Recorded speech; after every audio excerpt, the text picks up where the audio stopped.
Blazing Saddles, which just celebrated its 45th anniversary, is considered one of the most entertaining movies of all time. National Public Radio called it the best interracial buddy comedy ever made.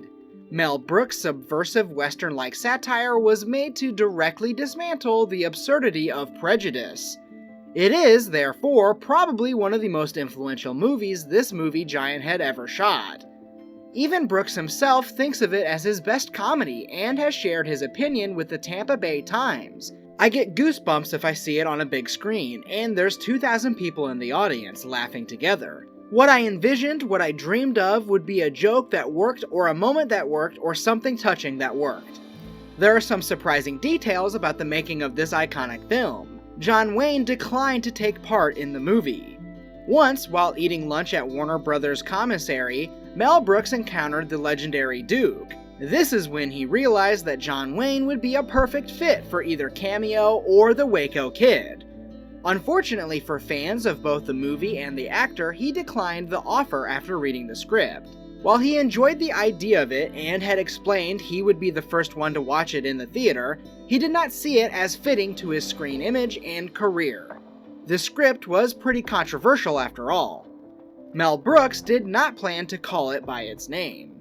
The director's initial idea was to call the movie Tex X, an homage to Malcolm X, to express his admiration towards him. However, the name did not fit, so he moved on to reject two more ideas: Black Bart and the Purple Sage. Upon signing to direct the movie, he had to come up with something catchy, and quickly. But his idea was not a product of concentrated effort. Rather, he came up with the name in one of those aha moments while taking a shower.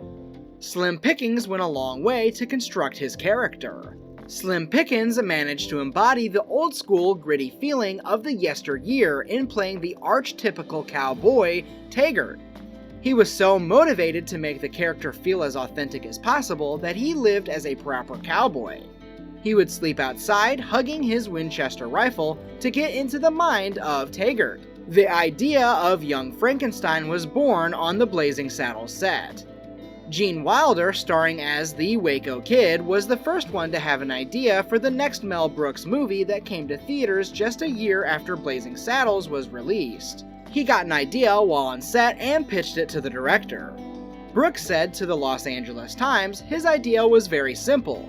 What if the grandson of Dr. Frankenstein wanted nothing to do with the family whatsoever? He was ashamed of those wackos.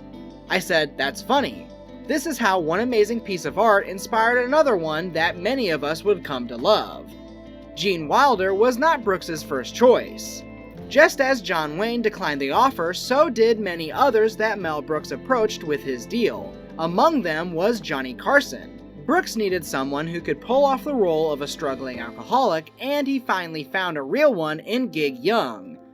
However, it seems that Young was maybe too authentic for his role, as the filming was almost put to a halt after one of his withdrawal episodes on set. I said, "This guy's given me a lot," Brooks recalled for the Mercury News. "He is giving plenty. He's given me the old alky shake. Great." And then it got serious, because the shaking never stopped, and green stuff started spewing out of his mouth and nose, and he started screaming.